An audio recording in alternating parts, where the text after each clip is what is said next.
right, you primitive screwheads, listen up. Boomstick! Boomstick! Primitive screwhead. Boomstick! Primitive screwhead. Boomstick! Listen up. Welcome to Ash versus Evil Dead versus Bubba versus Catfish. Groovy baby. Groovy Baby, the podcast, all things Ash versus Evil Dead. And tonight, we will be talking about Season 3, Episode 5, entitled Baby Proof.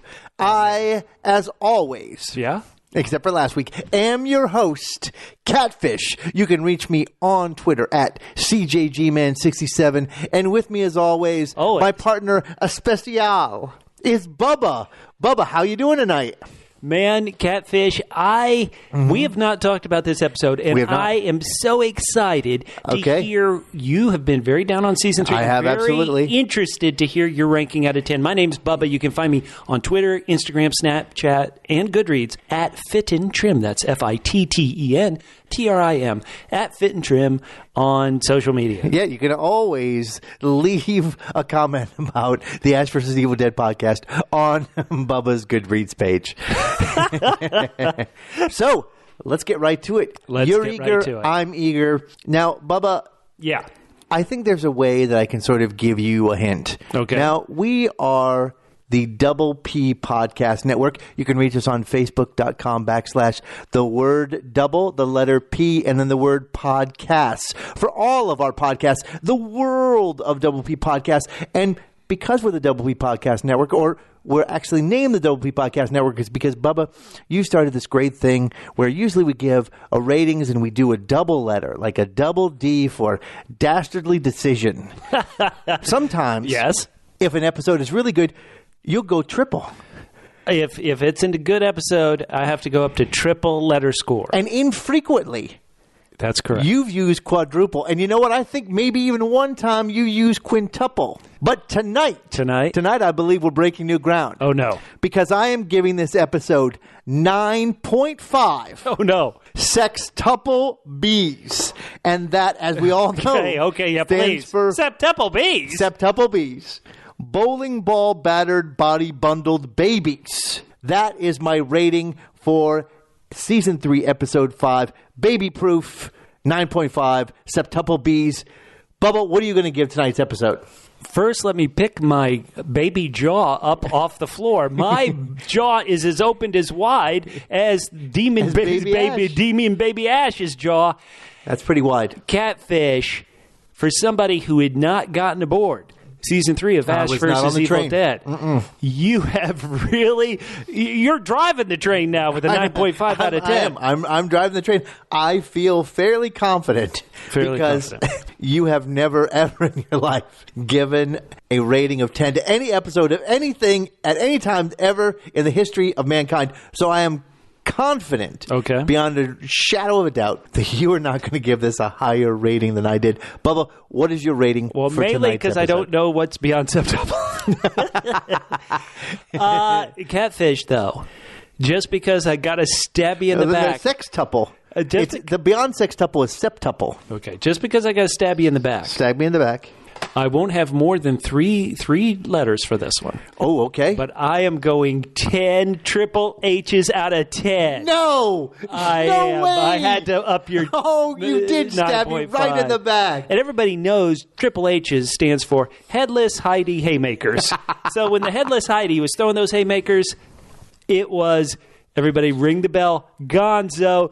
Holy smokes. Dude, I'm driving the train too. Oh man, this season I didn't think I'd be in the caboose tonight, but there I am. This season, I'm with you. I've been more generous towards it. You have.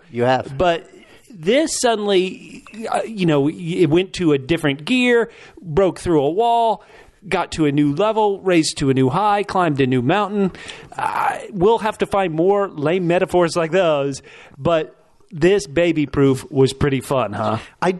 As I was watching it, I had to marvel, and this is not kind of what turned me around. What I think turned me around this episode was no longer having to convince Brandy, Candy, Mandy, Sandy that something is wrong. She is on board now. Oh yeah. She is now ride or die Brandy or Mandy. Oh well. So that did it. But Do you like? But during the scene, I'm going to go crazy. Do you like? I believe her name is Brandy.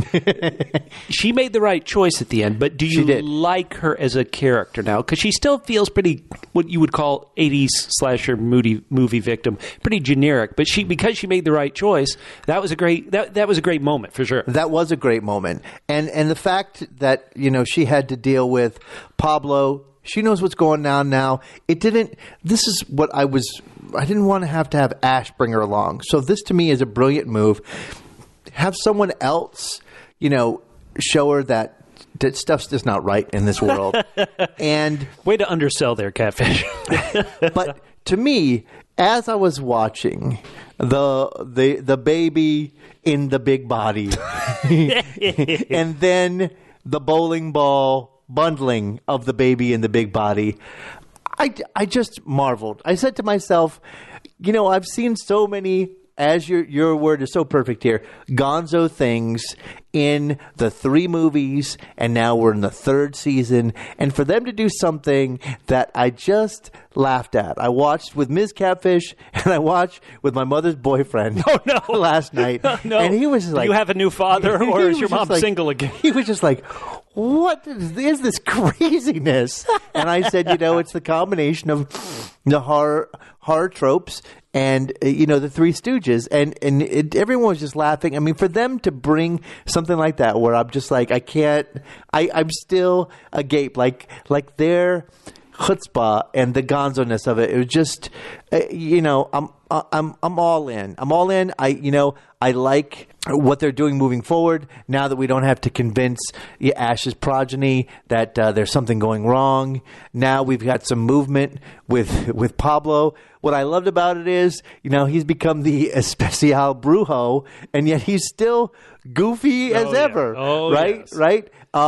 He finally gets a little attention from Kelly. I love that because, it almost felt earned. It did feel earned. It felt earned, didn't it? It did feel earned. I mean, the fact that she's gone through so much with this guy. I can't imagine in the real world that so many people have gone through so much stuff like that wouldn't end up kind of falling in love with each other, even if they don't act on it, and to have that point where she's going to lose him, and then for Pablo of all people to be like, yeah, no, that was great, but I gotta go. We got some serious stuff going on. Oh man, Pablo, something serious if he's just willing to yada yada that. Yeah. Kelly, that's great.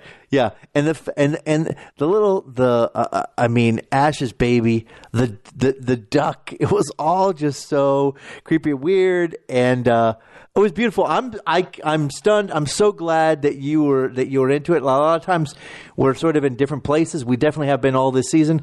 I've been out of sync with just about everybody who likes this world, and so I'm glad that I'm back in. Last week when I sent you my thoughts on the episode, I was up. I was the highest I was for the season. I went up to 7. But now, 7's still not very high for you normally. You are the Evil Dead fan. You love this. It's not. But, I was, as I was watching it through, the first few episodes, I just really, I think I sent you after the first one, I said, not knowing how out of sync I was going to be, I thought, is this the season that Ash versus Evil Dead fans are just going to pretend didn't exist? That's how I felt about it after watching the first episode, and continued to feel that way. So last week was actually a big jump, even though it was only a couple more than my usual, but just so much fun. I feel like we're halfway through, and now I feel like we really got some forward momentum. Some things that were bothering me, I was like, wait, how long has Ruby known that this was Ash's daughter? And this is ridiculous. They explained that very quickly. They explained it in a way that sets us up for future mystery. And they even have Ash say it, where he says, she could have killed me the whole time. She's been watching me. What's the deal? So I believe this is all set up. We had a visitation from your favorite recurring character this year, which is the barely remembered and forgetful full frontal lady. All right, well, who was given a name? We learned her name this week. Was it Florence? Was it another F? It would be great if it was another F. No, it's Maritza. Is triple F, forgetful full frontal. Now the one thing that I have said is I thought that she was the one who Ruby was communicating with. That does not appear to be the case now. So completely wrong on that one. You know what? Before we go into any more detail, we've just my excitement has led me to just keep blathering on. The first thing that we have to do is we have to recognize our double L's. Who? Yeah, our loyal listeners. Oh. They are the ones who have been so kind and patient with me. No one has called me out for my bad feelings about this season. However, we have had some really, really strong feedback. Oh, yeah. And as always, you can leave us that feedback in a few places. One is on the Facebook page, which I talked about earlier, facebook.com/theword double. The letter P, and then the word podcast. There you can learn the entire world of the podcast. We started off with the Joffrey of podcasts for our Lord and Savior Joffrey. We're going to be starting a new one on The Terror, which cold. looks fabulous. So it's ice cold. But before we get into the rest of this one, another thing that you can still do, Bubba, is... I can do it. Let's hear it. You can do on iTunes, you can give us a review for this podcast. Yeah, let other people know, because there are some other people who are doing a podcast, but we're number 2 and number 1 to some really nice guys. And that's not the world. That's not the world I want to live in, where nice guys finish first. That's so true. Pub us up. And I want to say I am missing a work party to record this podcast. What? There was a work party that I'm avoiding because I wanted to be here to record this podcast. So there are a lot of double L's at your work party. boy, lovely ladies. I got to tell you where I work. Yeah. So, Catfish, let's get to some of the great feedback we got. Let's first do one's it. from our Facebook page. Who's that from? That's from Scott Pike, who always has a lot of great insight. And sometimes I feel like I'm being slightly chastened by Scott Pike, but I like it. He says, I've been listening to various Ash vs. Evil Dead podcasts. That's the first mistake. Only this one is the one you should listen to. And people seem to forget that the only people who ever came back from being possessed by evil all the way were still alive when they were possessed. And yes, Scott, I said that last week, which is why you should only listen to this podcast. Yeah, but I get confused, Catfish, because, Scott, I'm gonna challenge you as a great double L. Scott, I never saw Coogie get killed, and he was possessed. Let's assume that Coogie got killed. Always assume with Coogie. Just assume Coogie was dead.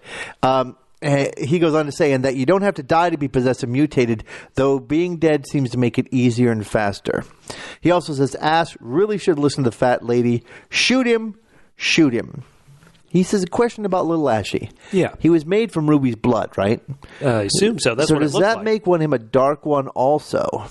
Dark ones are supposed to be half demon and human, right? How screwed up is this child actor going to grow up? Now... He's probably maybe he's just a medium one. He's probably instead of it. Yeah, he's a medium one. I was going to say, this kid. I'm going to assume they filmed the show in New Zealand. I'm going to assume this little kid's a Kiwi. So who cares? Kidding. Love you, New Zealand. Just kidding. He says for Pablo's ritual. It sounds like he can control the evil power now. Ooh, so did Pablo just feel which bowl was his people blood? Why 2 bowls of evil blood? I thought there were 3. Why not 1? Well, but there's 2 bowls of evil and 1 bowl of good. So there's 3 bowls. He had to pick the right bowl. If there's only 2 of them, you could get the right one.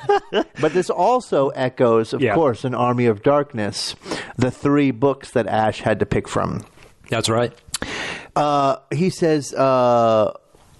So that's why he says, why 2 bowls of evil blood, why not 1? I think so. I think in this show, they try to mirror things that have happened in previous movies. Just as little ticklers for people. He says, "Does anyone know why Pablo needed the Kandarian dagger for his little ritual? All he seemed to need it for was cutting his spirit body's hand and dropping his blood into the right bowl." Now, I'll say this: I mean, it was being stabbed by the Kandarian dagger that sent him to this realm. Realm. So the Kandarian dagger's got a lot of power in it. It looks like Kelly's going to try to use that to get rid of Mrs. Kettleman. I always forget her name. Ruby. He said, loved it. 8 out of 10 stars. Oh, he's the low ranking. He is. How about that? Our good friend Thomas Clapper says, love Thomas Clapper. Have you guys done this since season 1 or 2? I want to start the early seasons and listen sometime. Why, yes, Thomas, I'm so glad that you asked. We have been doing this since the very beginning, and I forced Bubba in one day to watch all 3 of the movies because he didn't know anything about them, and I convinced him this would be a great show and that it would be our most popular podcast. Okay, so like the 3 bowls, one of those things is actually wrong. The others turned out to be true. One of those bowls, not quite. But okay. let me say that Thomas Clapper, always go to our Facebook page. We cover so many shows. We do. And we talk about so many things. And we want your feedback on everything. If, for example, you didn't watch a show that is now over, like Jonathan Strange and Mr. Knurl, go find it on Netflix, maybe on BBC app, and watch it and follow along with our podcast. We love to talk to you, our double L's. Yeah, absolutely. That's a fun one for people like Ash vs. Evil Dead. This is obviously Jonathan Strange and Mr. Norrell is not as wacky, but it's interesting. Yeah. Uncle Q at the Uncle Q, great guy. He says, my better call is that Kelly and Pablo and Brandy all go deadite this season, and Ash has to kill them all, ending up alone. That is the Evil Dead way. Uncle Q. Damn, that's cold. That's cold, Uncle Q. What do you think about that? Is it possible the show could go with the ghost beaters getting got? Well, I know that you said earlier that you read a lot of stuff behind the scenes, so that you'll bring some knowledge to this podcast where I just bring my charm and good looks. And you had said that they really wanted to focus on having an end to the season if they didn't get picked up again. I suppose that's possible. They could get rid of, let's say they got rid of Pablo and Kelly, and then it was just him and his daughter. I don't want to think about it. Oh, man. Yeah, that'd be tough. Wow. That'd be tough. All right, so we've read our listener feedback, and again, please send us feedback. We're always happy to read it. Even if you're telling us that we did something wrong, we'll admit if we're wrong, even though we'll try to come up with a good excuse. Yeah, we have some more great feedback that we'll get to once we get to the versus Bubba versus Catfish court case. Whoa, that tonight. Last week's court case, wait till you get to the end. That was a barn burner. When I heard that, I was stunned, and we had the most feedback ever for a court case. People really loved it. So one of our recurring segments is the Deadite of the Week. Oh, man. That is when we decide who was the most awesome, creepy, funny Deadite of the Week. Do you have? Bob, I'm gonna let you go first. Oh, I was going to say, do you have any who are the nominees? You would say before we give away the grand prize. I mean, I really can only. Well, I mean, we've got the Pablo Redux. Pablo. I mean, the portal between the two the Pablo portals, the double P's. Love it. That was really cool. So you could say, well, that was interesting, but we saw him last week. I mean, to me, it's. I was going to let you go first. I just can't see how you could do it.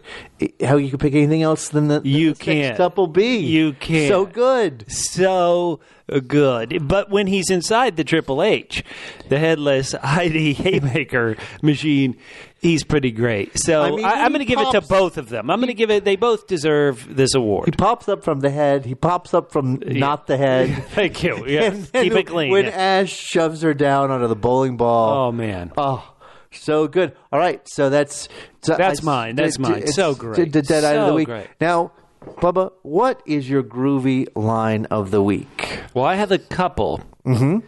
But sometimes there are people who watch these shows who are hearing impaired, and in their in their honor, How are they listening to the podcast?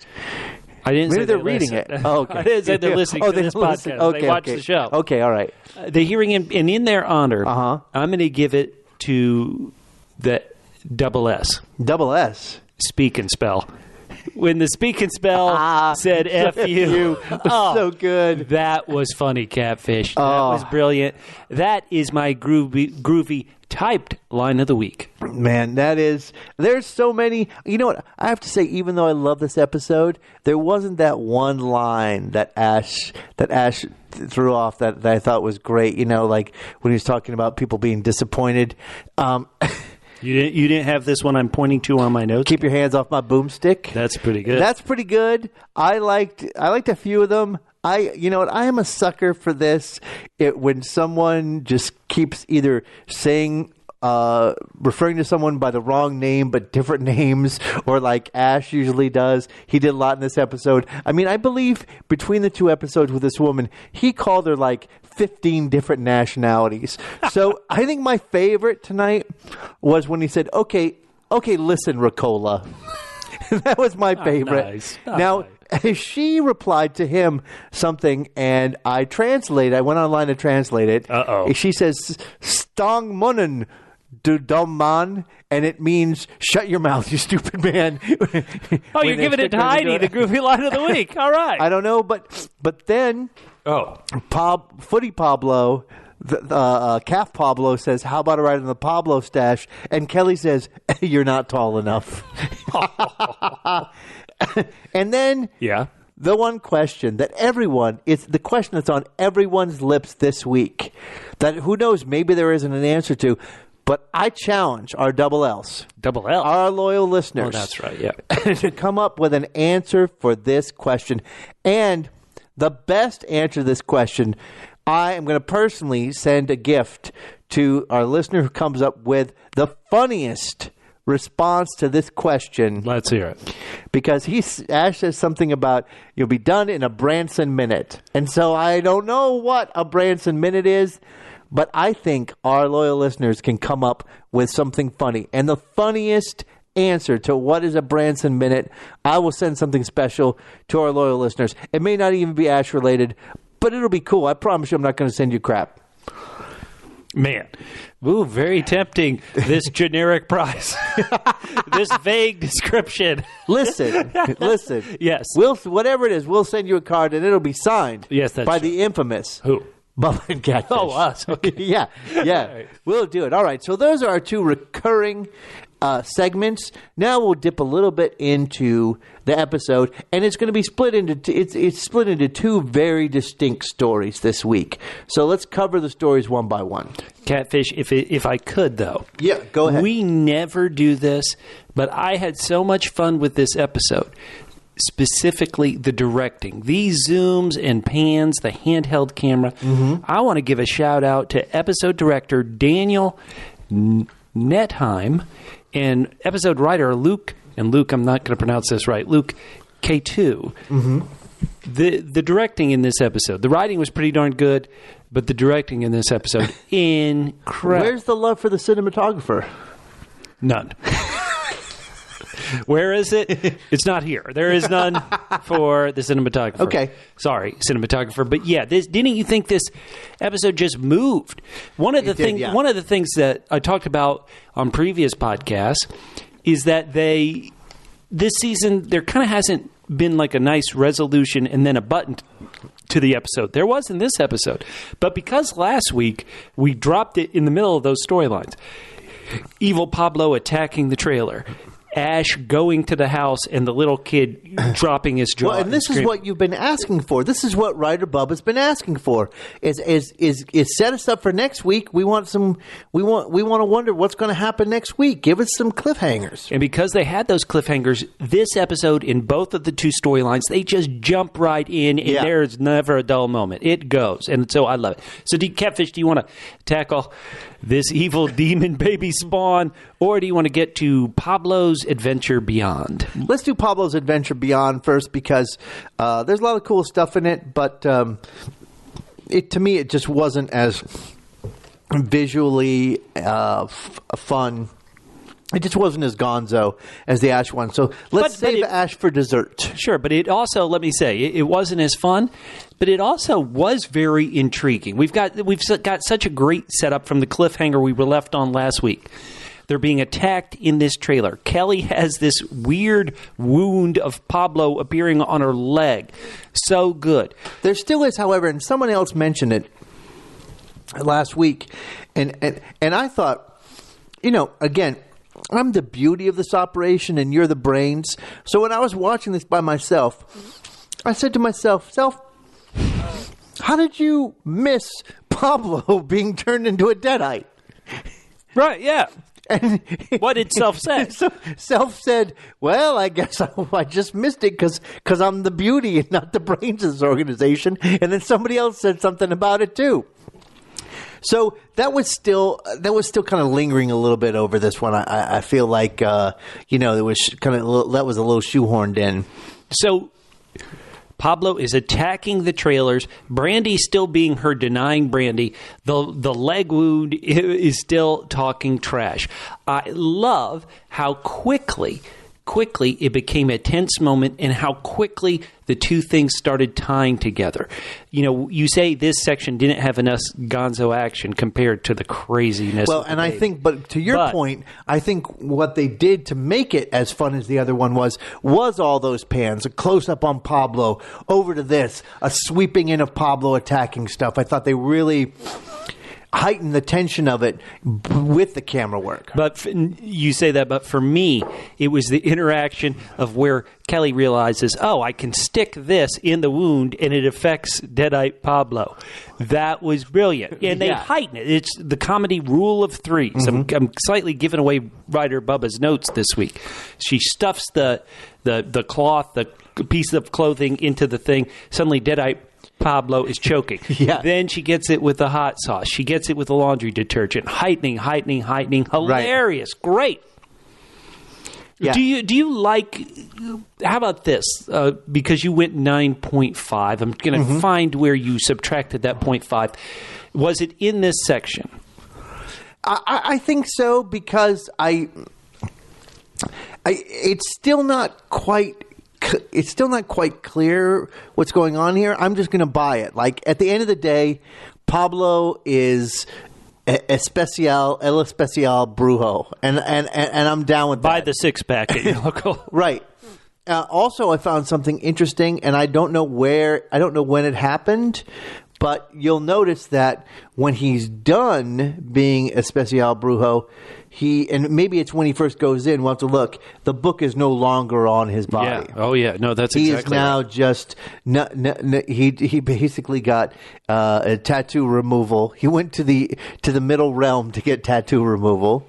And how about this? It's your least favorite character, Brandy, who kind of starts the healing process by stabbing Deadite Pablo with the dagger. This is real super smart, because now that Pablo has inexplicably become a Deadite, Kelly's smart that she doesn't want to kill him, but I mean, they're in a real tough situation here. So this is a real, obviously they worked backward and said, well, Pablo needs to be a Deadite, so then he gets stabbed with a knife and he goes to this world. So they worked backward from that and then decided, well, how does Pablo going to become a Deadite?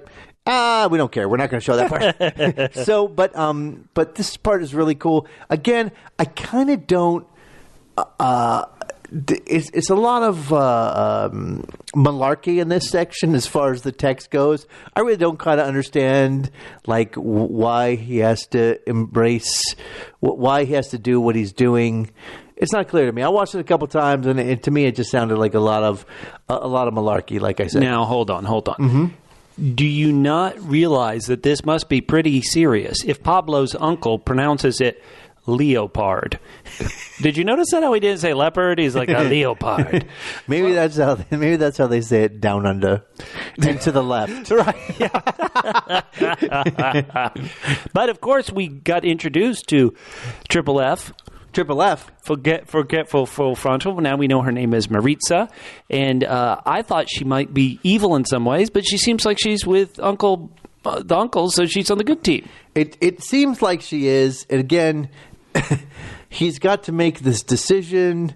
It seems a little. I mean, I'm just going with it. This part to me, the action. I liked it. It was really cool. But once we got into this section, to me, it was more about the end, and the part in the middle wasn't really cool or creepy to me. It was just sort of like, all right, I don't know. Let's just move on. I saw this on social media. I haven't had a chance to test it. Okay. But what they're saying here is this actor who plays Pablo's uncle is the only what you would call supporting character who's appeared in more than one season. Because he was in the first season, now he's in the third. He and Brock Williams are the only ones. Like if there's a supporting character introduced in a season, what it's been so far is they tend to die in that first season, and then you never see him again.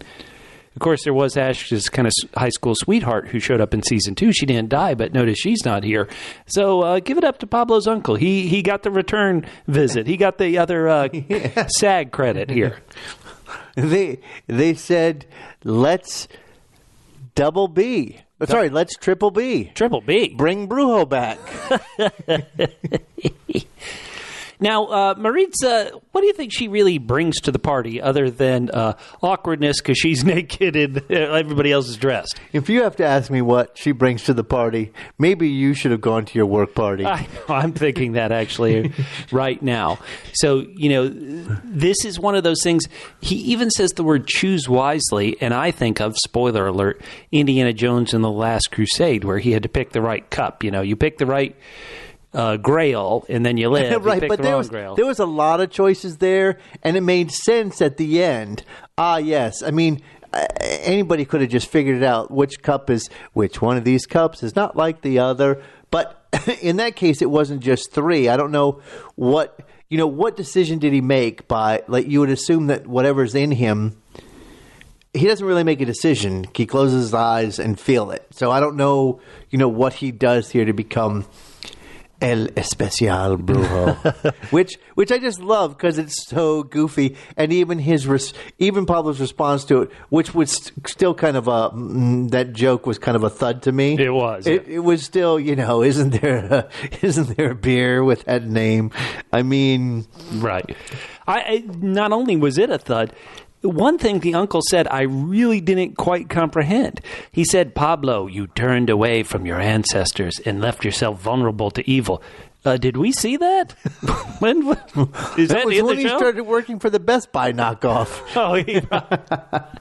One thing that we skipped past that was fun in the Pablo, Kelly, and Brandy Manny Sandy part was the secret compartment for the spring-loaded bong.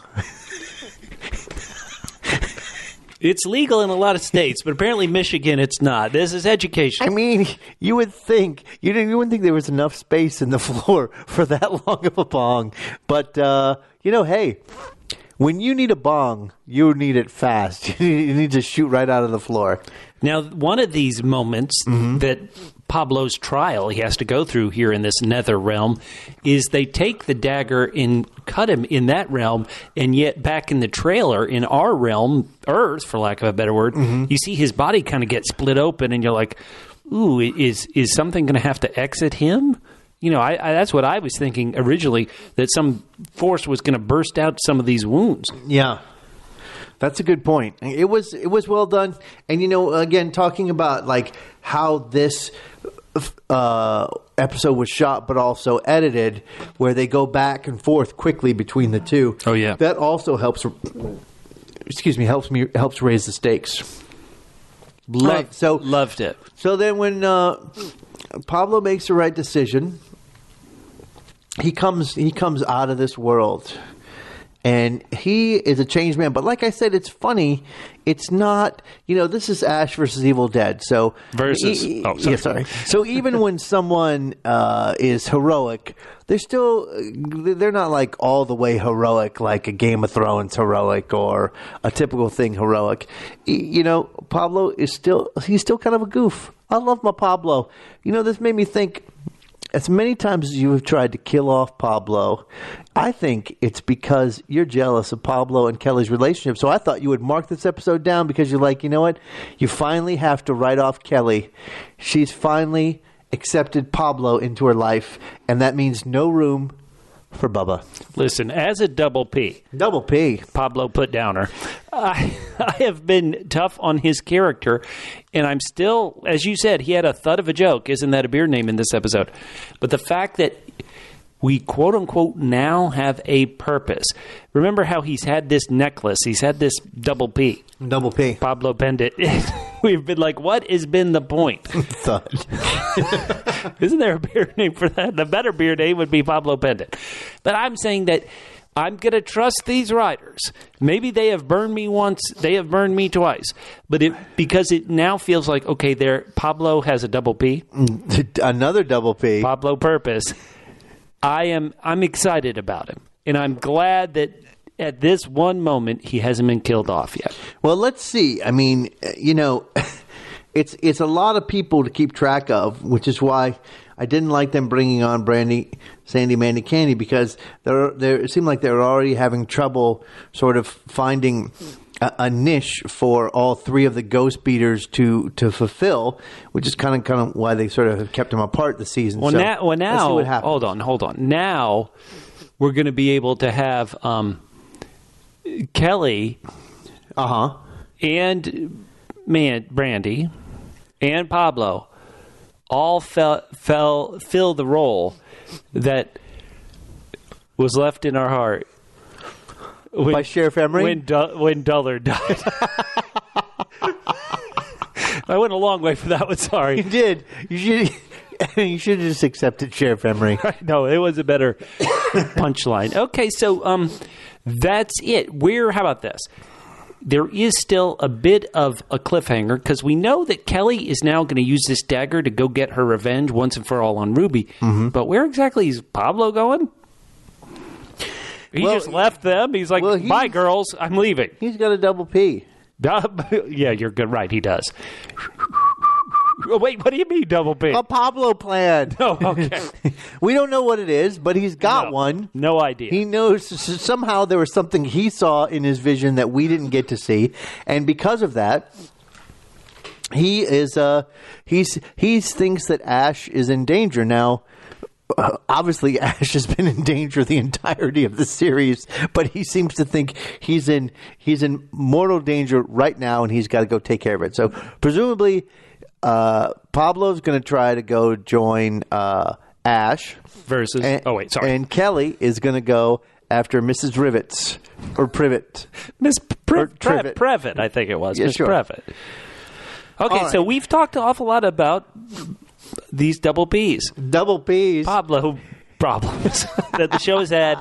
We're down with Pablo right now. All right, so cool. So now let's go to the insanity in the episode. Lord. That is, first of all, we didn't even mention, and I had forgotten too, that Ash, because of his malfunctioning hand, is stuck via a sink towards Triple H. Yes. I want to ask you a question, because this one point, this single solitary point almost made me rank the episode lower. What? Tell me, what was it? Ash got this poor lady killed, didn't he? She was like, shoot the kid. She was like, let's run. Ash wouldn't do either. He got this poor woman killed. If they had just run, or if somehow he could have killed the kid, this poor hitchhiker would have lived. But it's explained by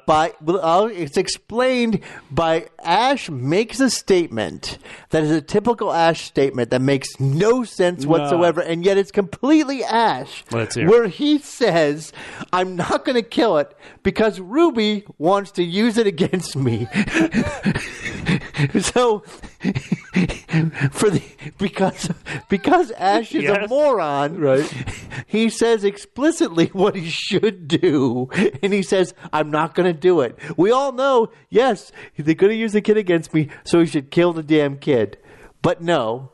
Right. Why did he get... What's going on? He got this poor... Listen to Heidi, me. He If got you Heidi have been killed. following, Ash has gotten a lot of people He killed. sure has. But And- this was the most blatant, where somebody has saying two things which would have allowed them to live. Shoot it or let's run. He wouldn't do either. I mean, what a jerk. He is a jerk, absolutely, and he embraced his jerkitude here, Right. and that is why I love it. I mean, I loved when he sees the little chainsaw hand and he realizes who it is. I love it when the little chainsaw hand comes through the door Aw. and like slices Poor into Heidi. her shoulder. Aw. Oh my goodness, it was just so double D, Double D. damn delicious. How could you? How could you? So once again, they left us on a cliffhanger last week, and we jump right into it. Heidi, R.I.P. Heidi, she gave this show a good run, and she went out in possibly the most horrific way anybody's gone out so far. Well,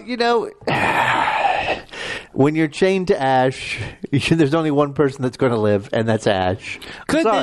this show get away with Ash blowing the brains off a 3-year-old kid? Like, could the show have actually shown that? I mean, I know we see some terrible things happen with this kid, but do you think anyway, even in a gonzo silly show like this, they could show an Ash just having, hey, kid, I look didn't at think this, about look that. at this I shotgun, mean, let's no, blow off your head. I think I think he could. I mean, it's this boy is pure evil. Sure. And this kid is a great actor. If he's scarred for life, good riddance. But Right? He says screw her. I'm going to show her. I'm not going to kill this kid. oh my lord, what a buffoon! And Heidi's even trying to shoot him herself. Oh my goodness gracious! Listen, are give you it up saying for Heidi. is smart? Heidi may replace May I Sheriff remind you Thomas how we Emery met- in my heart. How we met Heidi? Hitchhiking in a storm. Yeah, that's pretty dumb. Yeah, dumb. That double D's deserves death. Poor Heidi. How could you? I mean, when the kid flies at him, it's so good. And like I said, when he goes in and saws into her arm, it's just so gonzo. It's so crazy. Look at this camera work, guys. We're going through the Ash part of the episode right now, and whip pans, whip zoom in, zoom outs, quick cutting. This is. How about this? Is this the best action sequence they've ever done? Because this is so good. It's up there, isn't it? Come up with a better, just extended action sequence that movie or series has ever done. Okay, This is up there, man. This is up there. This may end up being the action scene from season 3, but the morgue scene from last season was so I like crazy. this better. I prefer this one better. This is when we get to the Triple H's haymakers that the headless Heidi throws. Oh my God! It's pretty. Listen, this is what. Let me say. This also has a bit of scares. For a quote unquote horror comedy show. There aren't many scares, I would say. Too many times when you're actually scary. True. There's too much comedy for it to be truly scary.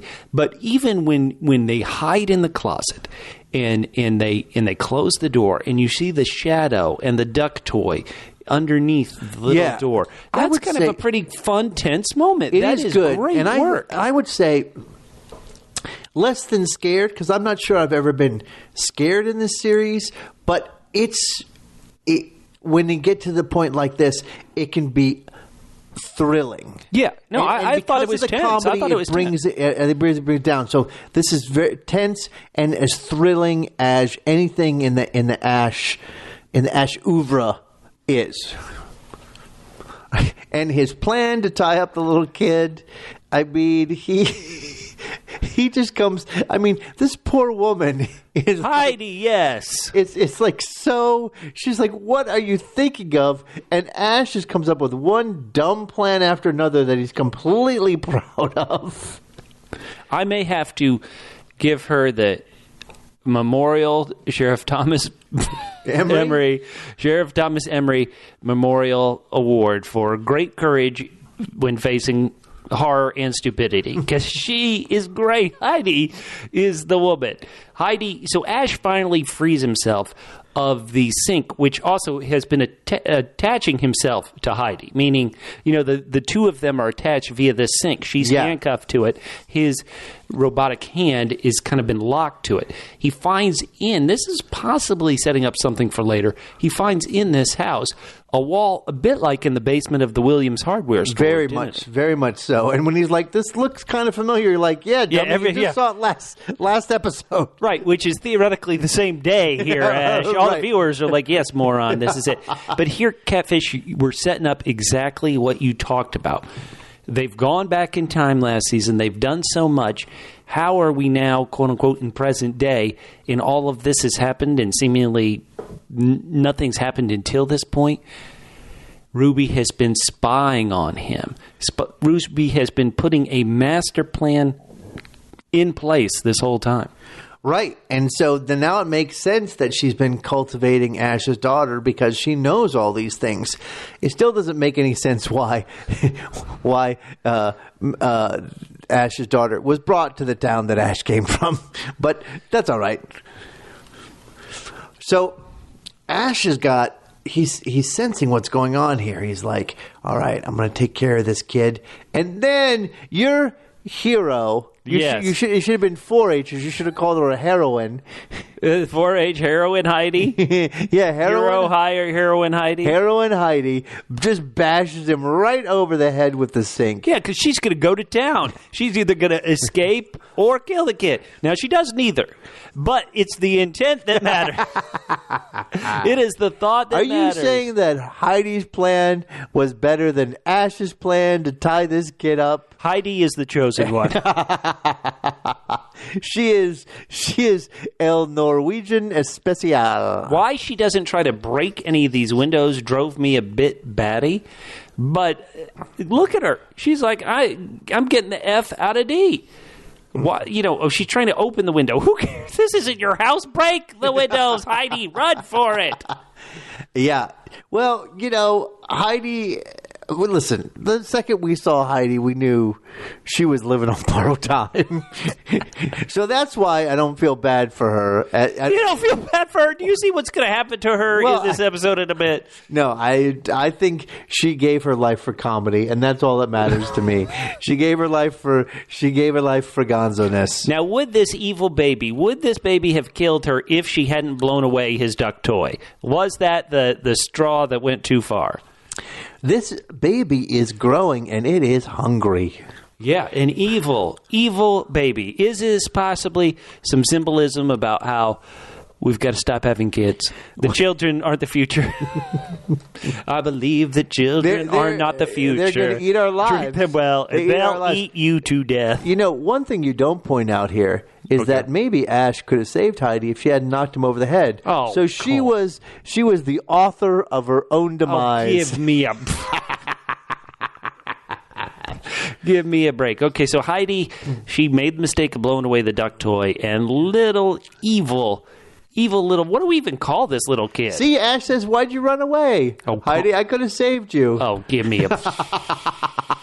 What do you want to call this kid? We've been calling him... Do we call him Mini Ash? What do you want to call him? We call him Evil Ash. Nah. You know what? How about this? Because he's got big teeth, let's call him Ashy Nashy. Yeah, we're going to need a puppet from him. Ashy Nashy. Now, because this little kid was created in Ash's image and maybe even might be part Ash, would this kid have killed Ash? Well... Do children kill their parents? Listeners, write us on Facebook and tell us if your parents are still alive. I'm not sure that he recognizes them, and he's just indiscriminately hungry right now. So I would say he would do it. I don't think this is not Ruby's master plan. Otherwise, we don't think it's Ruby's master plan. We're still not completely sure what her master plan is. But I thought I really thought he was going to finish this kid off. So I thought this is great the way they did this. And just all the stuff. I mean, when that kid crawls into Heroin Heidi's body cavity, I mean...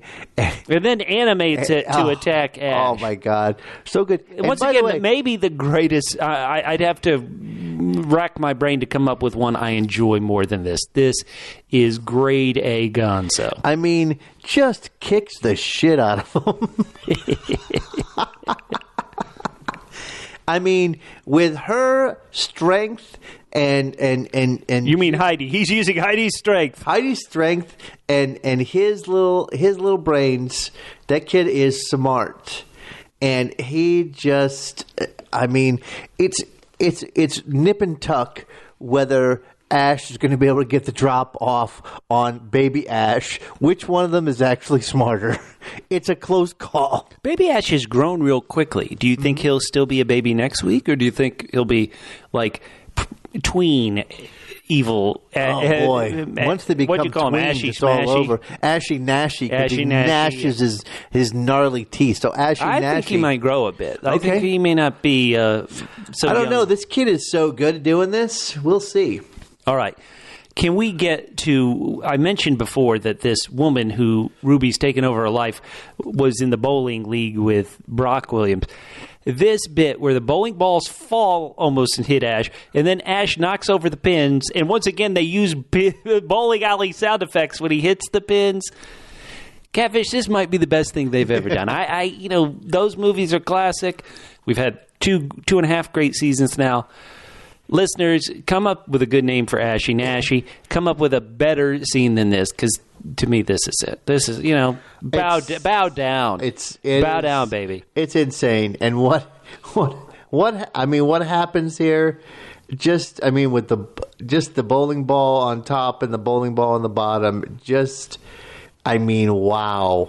What a plan he's got there. But he does end up capturing Ashy Nashy, wrap him up in a carpet, I believe, and then what he didn't know was that Ashy Nashy was so hungry that by the time he got there, he would have eaten his way out, and apparently, what it looks like from the trunk, completely eaten Heidi. Oh, that's a full meal. Yeah, he was double H, hungry for Heidi. Oh, poor. So this leads to a bit of hilarious right now. Did you notice I was button to the scene? I was watching it with the subtitles on, and at one point the little kid goes, "He hurt me," and Ash goes, "I should have." Right. And who is this new female cop? The ancestor of Sheriff Thomas Emory. Who is this new female cop there? That's her name is Sheriff Memory. Okay, well, we'll see if she's friends with Triple F, if she's good Sheriff Memory. But yeah, when he opens a trunk, he's like, hey, this will prove I'm not insane. He opens a trunk, and he's got a baby in a trunk. Catfish, come on. What a great button to this scene. What a great button to this episode. I was so confident in this episode that I wasn't even worried, and they don't actually put you in fear of it for long. I wasn't even worried that Brandy Mandy Candy Sandy would do a 180 on Ash. Oh, yeah. Oh, boy. That would have gone crazy. That would have driven you. That would have dropped me down into the depths of despair. Double D. Despair depths. That's true. All right. So Brandy hops in the car with her father. They drive away. What is next? Because I am still a bit lost as to Ruby's evil scheme. Theoretical. What I would guess would be next is the thing on that wall that we saw in this episode tied to the thing that's down on the wall in the Williams Hardware basement. Those are some sort of portals. Maybe this El Brujo Special. Pablo's the only one who can close them if Ruby Daris gets them to be open. Okay. Maybe that's a guess. How she gets them open, I have no idea. We got well, she wants to get one over. It's not entirely clear, and yet her plan is to get one over on the dark ones. Well, yeah. I mean, yeah, this is, she's not pro dark ones. No. She's like, and they're not pro Ruby. she's dark one adjacent. She needs to get out her double P PowerPoint and lead us through this plan so we can help her and see if it makes any sense. You know, we are really living up to our company name. The double Yes. P, we are the Double P podcast tonight, all over the place, thanks to Pablo. Good work, Pablo. All right, Catfish, great episode. I think it's time, since you had a week off, to go ahead and get the theme song you've been workshopping to Writer Bubba Gives Notes. Okay. All right. So this is, I mean, I really thought last week's was good. And I sent it to you from all the way across the country. But this is the best one of all. Yeah, you've workshopped for a week. Let's hear it. There's a guy out there. What's his name? Writer Bubba. What's he do? He gives notes. His name is Writer Bubba, and he gives notes. Give you notes. Writer Bubba gives notes. We're going to have to burn down that workshop. This place obviously is no help. Never go to that workshop ever again. What a place. So I've been so... At least I used all the right words this time. I don't think last week's I didn't mention some of the all the words that are in this segment. So I got them all that time in the right order. That's correct. So at times I have been very critical of this season. I've been giving good ratings, but in the Writer Bubba Gives Notes segments, I've been like, why don't you try this? Oh, they should try that. Today, I'm going to talk about one of the things that is established in this episode that is very strong that they need to continue doing, and I'll talk about why it works. Tell me. It was what we were just talking about a second ago. Goals. No matter what happens in the next episode, and this show is so crazy and gonzo, you know, you would say anything could happen. But the fact that we have clear goals for a character like Kelly is actually something the audience always wants. The audience wants to know that there is a quote-unquote roadmap and we know where we're going. Kelly, you know, this is the right, most... and then the idea is you put up roadblocks that the people have to get over, but at least you know what they're striving for. Exactly right. And then if the roadblocks are incredibly challenging, when your heroes or protagonists overcome those roadblocks, it becomes like you love your protagonists and heroes more because they were able to overcome it. When Kelly says something as simple and as seemingly minor as she's holding the dagger and it's like, okay, I've been putting up with Ruby way too long. I'm going to end this. It is a declarative statement that the audience wants, that the audience can understand. That is strong, that is powerful. You're giving us a roadmap. Now, in the next episode, it could completely go off track. Kelly could get killed. You know, she could be trying to take down Ruby. She could get killed. That kind of thing, spoiler alert, happens on Game of Thrones all the time. Oh, I'm going to do this because it's my right. You know, I'm this. Suddenly, in attempting to get that goal, they end up destroying everything they want. You know, it becomes a tragedy instead of a hero's journey. But the fact that they give these to us is what makes the show always strongest. I've always talked about... in these Writer Bubba Gives Notes segments about how these seasons have always kind of zigged and zagged, and it's not like a zig where, ooh, I thought it was going to zig, and then it zagged. Instead of it's, okay, we're heading in this direction, wait, nope, we're suddenly going in this direction. Right. And it doesn't feel like a rhyme or reason. Even now when we have... With where Kelly's got a strong thing, it doesn't really feel like it's a season-long thing. And they've never had one season where it was like, even say after 2 or 3 episodes, like, here is the plan. Right. They change the plan, and then near the back half of the series, okay, there's a new plan. Right. There's a new plan, and that plan is a lot clearer, maybe just because we know we're ending towards, you know, we're getting towards the end of the season. So that's like the plan. Right. But in this episode, and we talked about how things were earned, this non-Pablo Kelly romance hasn't really been much of a romance in a normal sense. You know, they don't really flirt. They don't really have what you would think of longing looks at each other really in through any of these seasons. Right. But when you see Pablo have to overcome something so powerful as he's got deadites in him and he's going through this chore and he's having to cut his hand and you know, do some, you know, pick a bowl, smoke a bowl, whatever he was doing with that double B. Double B. Bloody bowl. When he overcomes it, the fact that then suddenly a romance which really kind of hasn't been built at all, and they kiss. No, and that didn't even happen last year, right, when Pablo was dead and they came back to life. Yes, exactly. Because it didn't feel earned. This, even though half the time you were right, we don't even know what this uncle is doing, but because you earn it, because there is kind of a, for lack of a better word, a roadmap, a goal, you have earned it, it pays off. So why are we loving this episode so much? It's kind of giving us those roadmaps. It's paying things off. Right. Now, we still don't know.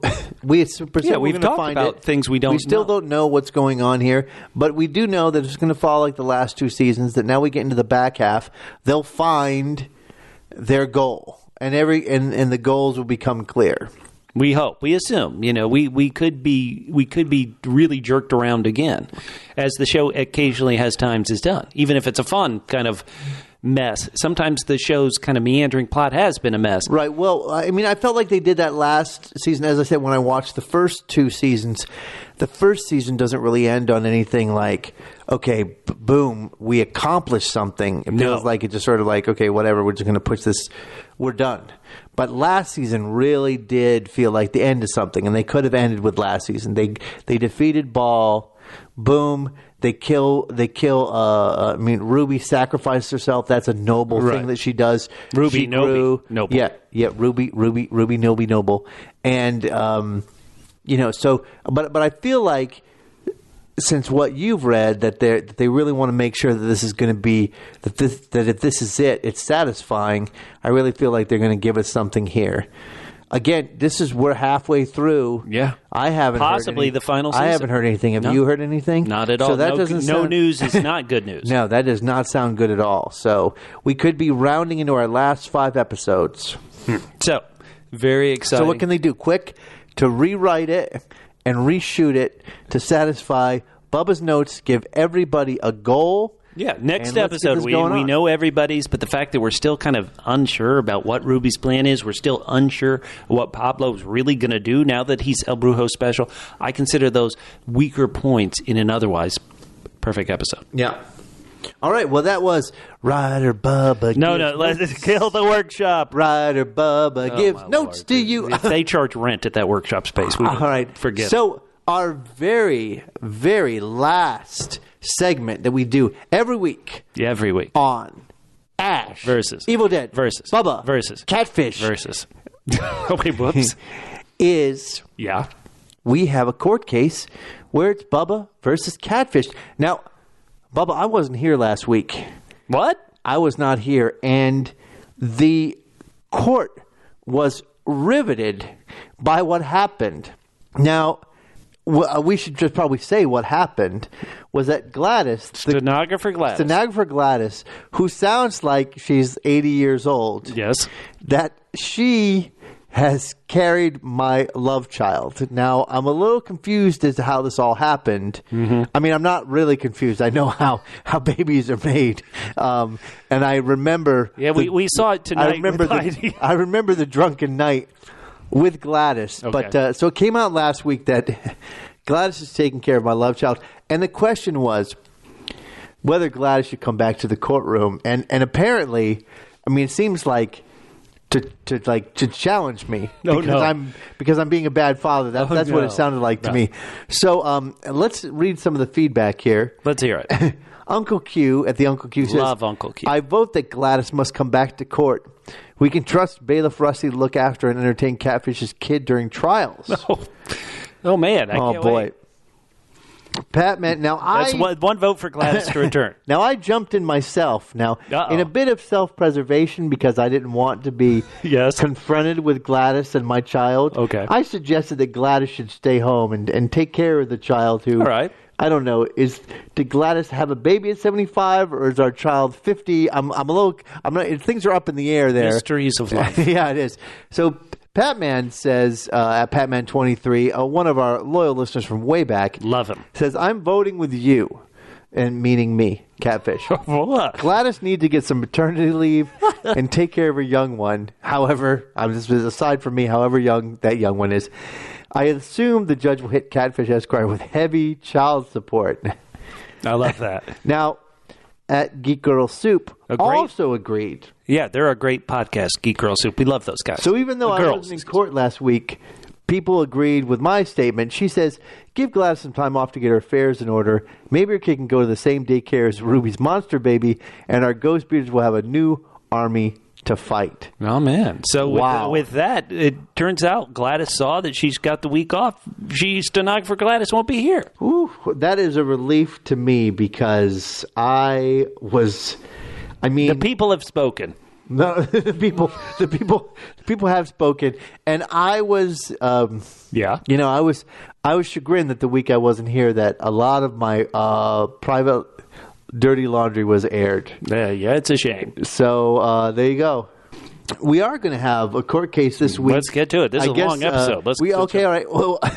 Well, hopefully, what I'm going to do is when we're done here, I'm going to send this tape over to Gladys so she can transcribe it at her leisure after she puts baby Catfish down for the night.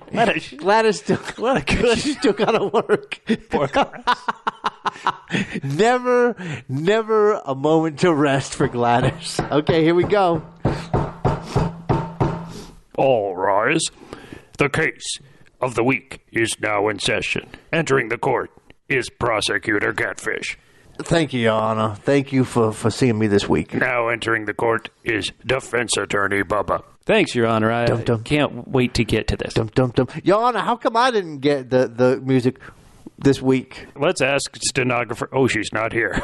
No one will answer that. Oh, Your Honor. This week's case is this new ashy-nashy youngling who has a chainsaw for a hand.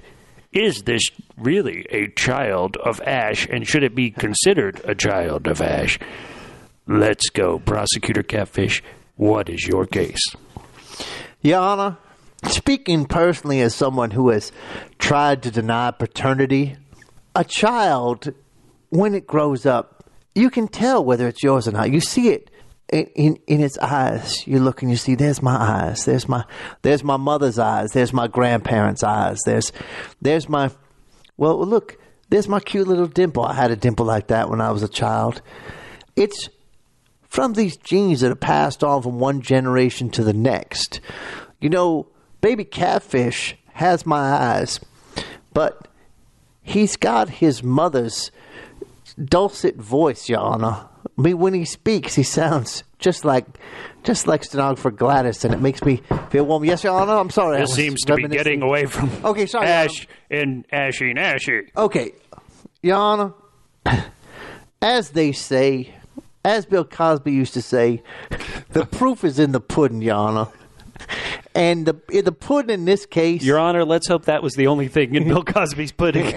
Well, that was the only thing that was in Bill's pudding. Sometimes other people, they got the special pudding. Get on with it, Sorry, Your Honor. This is clearly Ash Jr. He has the chainsaw hand. Now, you see, sometimes when we have children, not only do they take on what we have, but they take on things that we have grown into. They take after us. And in this case, Your Honor, nothing could make this child more clearly ashy-slashy than the fact that it's growing a little cute chainsaw hand that, Your Honor, is functional. It doesn't need any gas. So obviously, the father of this child, the father of Ashy-nashy, is Ashy-slashy, Your Honor. And the mother is Ruby Noby. I rest my case. Defense Attorney Bubba. Yes, Your Honor. State your case. Thank you, Your Honor. I listened to Prosecutor Catfish make a passionate case. Make a case based on emotion and love one has for a child. And logic, Your Honor. But one thing I didn't hear was the DNA. The one thing I didn't hear was the physical proof. When you are someone's child, it is there in the pudding. Now, Your Honor, if anyone, Your Honor, I mentioned pudding. I clearly mentioned pudding. Point for Prosecutor Catfish. Your Honor, hold on. Your Honor, when women can just rip out a book that features your likeness on the page and create a child, well, that means everyone who has ever had their image published in a book could be father to children they don't know about. Did any Ashley J. Williams sperm end up in Ashy Nashy? The answer is no. Did Ashy Nashy donate any sperm to the sperm bank that ended up in Ashy Nashy? No. Did, Your Honor, did this child, who bears a strong resemblance to Ashley J. Williams, come from Ashley J. Williams' seed? Your Honor, as far as we've been shown, the answer is no. And we cannot use conjecture to assume that this child is Ash's child. Now, I want to bring out one last piece of evidence. Rusty? It's me, Bailiff Rusty. Rusty, I want you to bring in that piece of evidence I've been saving for this moment. My name is Baby Sugar Catfish. I'm here because my daddy's a lawyer, and I wanted to see my daddy in court. I know he's my daddy because my mommy got a DNA test on Maury Povich, and he said you are the father. And yet, Rusty's not my father. I don't have any of Rusty's sperm. Thank goodness you don't, whippersnapper. I don't have any of your sperm, Judge. Thank God. This is taking a very disturbing turn. I just have the sperm of my pop. They named me Baby Sugar Catfish because I'm a good boy, and because his sperm went in my mama's. Your Honor. John, object. Your Honor, what has Object. happened to this court case? This has been some of the worst trials we've ever had. It's season 3, and these trials are terrible. But you know what they are, Your Honor? Where the hell's my nanny, Your Honor? Your Honor, they're based on fact. And so until we have actual physical proof, DNA evidence, that Ashy Nashy is related to Ashley J. Williams, you must say he's not the father. The chainsaw's not enough, Your Honor? The chainsaw arm is not enough? I want DNA from the chainsaw, Your Honor. If the It's DNA... just like pudding, Your Honor. The chainsaw equals pudding. Hey. Well, Your Honor, what is going on with these people just walking Your in? Honor, I'm sorry. I'm defending Mr. Cosby, but his case is next. Bill, your case is next door, Bill. I'm sorry, Your Honor. Enough, listeners, members of the Ghost Beater family. We need you to go to the Facebook page, facebook.com/Double P Podcast, and tell us, is Ashy Nashy really the son of Ash J. Williams? Yes or no? You can also tweet at Catfish. Prosecutor Catfish can be found on Twitter at CJG-Man67, Your Honor. and defense attorney Bubba. He can be found on Twitter. Yeah, you can find me at Fit and Trim, FITTENTRIM, at Fit and Trim on Twitter. For the love of God, the case rests. All right, Your Honor. When can I bring in Mr. Cosby? I made a pudding in my... All right, Your Honor. Wow. Oh, my wow. Lord. Oh, my This Lord. is Rusty, really- take him out of here. It's really exciting. Oh, boy. All right, so wow, what a court case! The drama, some might call it melodrama, continues. Who knew? There's two things that our double L's, Double L? loyal listeners can Oh, do yeah. this week. What? One, they can tweet at us. Again, I'm at CJGman67. And I'm at Fit and Trim. Or you can reach out to us on our Facebook page. Just know that when you post, all your personal information will be sent right to the government. And when I mean government, I mean the Russian government. And Hail Pravda. you can post at facebook.com/Double P P podcast, and you want to answer these two questions. One, Yeah. please tell us what a Branson minute is. Please. Number two, if you think that Ashy Nashy is not a brilliant spur-of-the-moment decision about what to call Ash's disputed child. Disputed, yeah. We need to know. If you've got a different one, please let us know, and we will use it next week when we discuss Season 3, Episode 6, Tales from the Rift of Ash versus Evil Dead versus Bubba versus Catfish.